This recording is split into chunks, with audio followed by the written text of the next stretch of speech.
par l'IB de Mouchard de la Sarkozy, Pascal. On a choisi de continuer à suivre l'affaire de ce cœur artificiel quelques jours après le décès du premier patient à en avoir bénéficié. Eh bien, nous avons rencontré l'une des équipes médicales qui greffera l'un des prochains cœurs artificiels. C'est un reportage au Plessis-Robinson dans les Hauts-de-Seine et c'est notre suivi d'actualité signé Cécile Denré et Elsa Giroux. C'est ici, dans cet hôpital, que l'histoire du cœur artificiel va se poursuivre. Cette équipe de chirurgiens s'y prépare depuis des mois.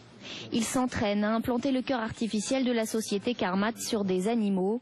La procédure est rodée et malgré le décès du premier patient, la première implantation a prouvé que ce cœur fonctionne. L'équipe a donc hâte de poursuivre le programme d'essai. L'histoire de la médecine et de toute la chirurgie montre que les premières fois, ça ne marche pas. Je suis sûr que ce cœur, qui est une petite merveille technologique, a un très grand avenir devant lui. Les patients qui peuvent être implantés doivent répondre à des critères précis. Il faut notamment qu'il n'ait plus d'autre option médicale.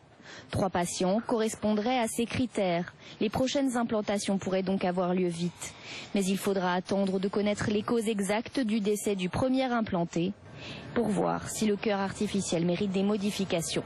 C'est comme dans les voitures, dans les automobiles, quelquefois le constructeur rappelle et il dit il faut modifier ça. Et au moindre dysfonctionnement de quelque chose, on le rectifie. Et mais c'est l'avenir. À terme, le cœur artificiel de Carmat pourrait sauver des milliers de patients qui souffrent d'insuffisance cardiaque. Pour servir vos performances, regardez les rendez-vous de l'écho avec Serre France, réseau associatif de conseil.